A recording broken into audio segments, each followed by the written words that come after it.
Most of y'all are familiar with the fact that I am a Canucks and a Canadiens fan.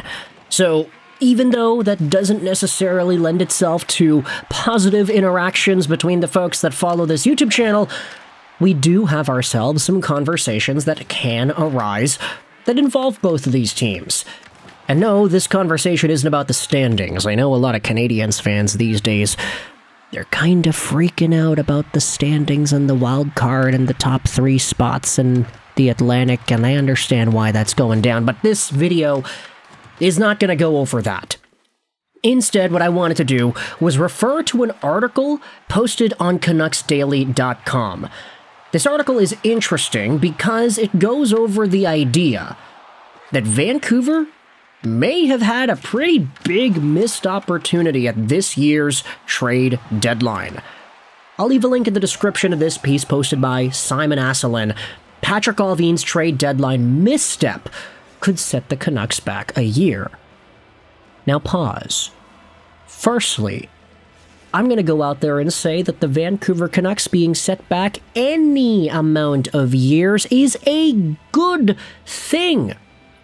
If Francesco Aquilini and ownership are put in a spot where they cannot reasonably look at the team and see any form of competitiveness or playoff projection, then I think that is good.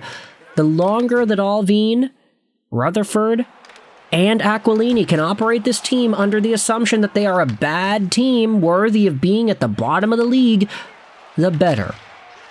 But with that said, let's go out there and take a look at what Asselin is writing about over here. The article essentially talks about how Vancouver did make some moves at this year's trade deadline, not necessarily at the deadline itself, but heading into it. They traded away Kiefer Sherwood, they traded away Connor Garland, they traded Tyler Myers, and then of course, they made trades for Lucas Reichel, Quinn Hughes, and other guys in various parts of the year.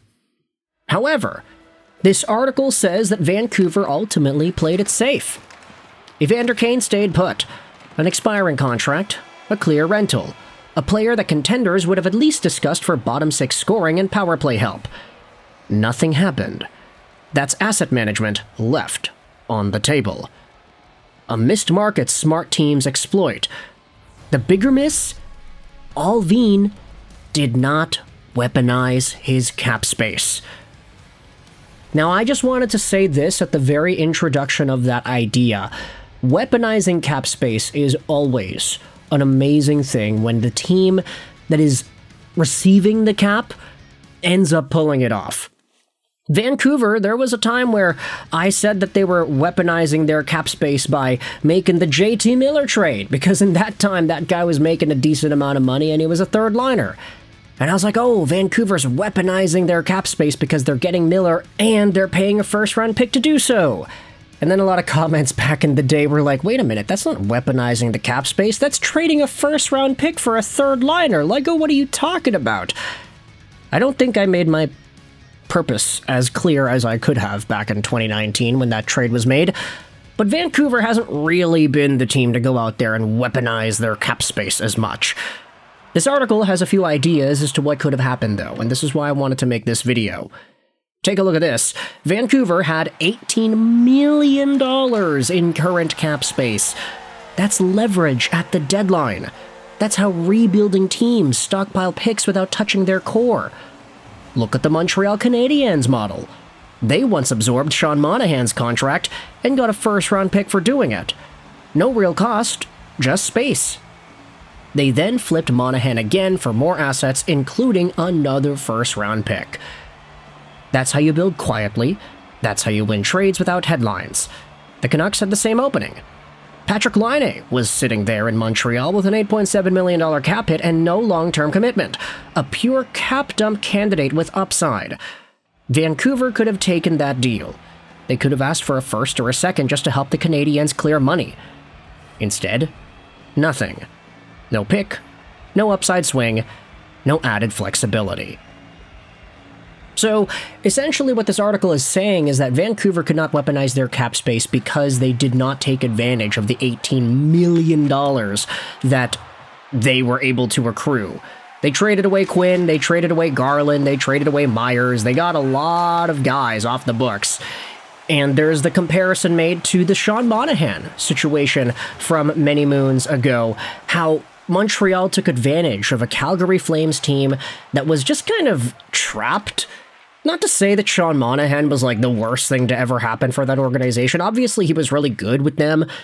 It's just Monahan had some issues in Calgary post-injuries, and he was never able to get back to himself.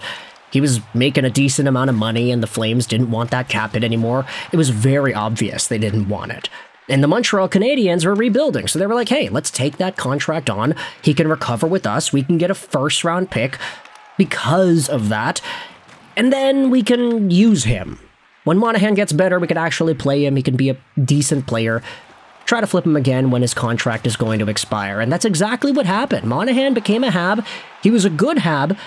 And then he got a first-round pick again when they traded him away over to the Winnipeg Jets.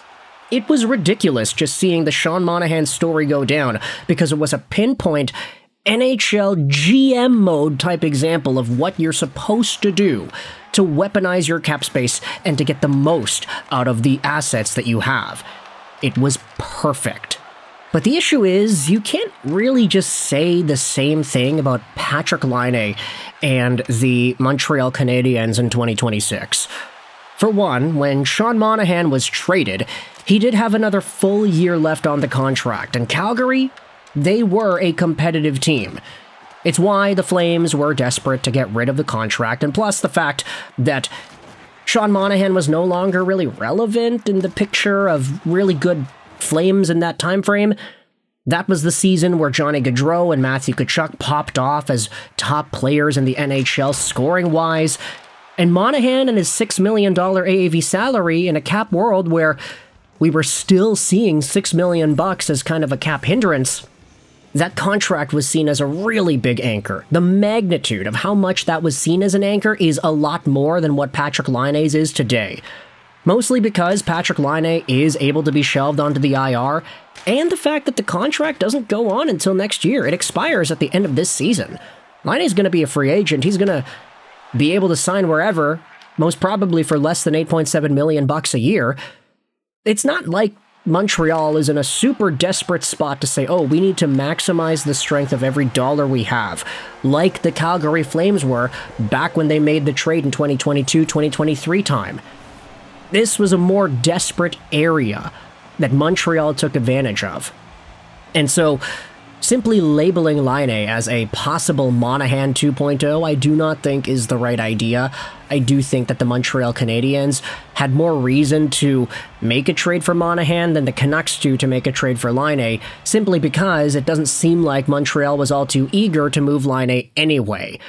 I know there was this idea floating around that said, oh, but Laine's skating again, and he could be something at the NHL level. You can revive him and give him some NHL playing time, and he can get some points and whatever, and then he can up his value, and then maybe re-sign for cheap, and then he's a good player again. Like, shoulda, coulda, woulda, right? It's all possible, but I don't think anybody really expects that out of Patrik Laine at this point.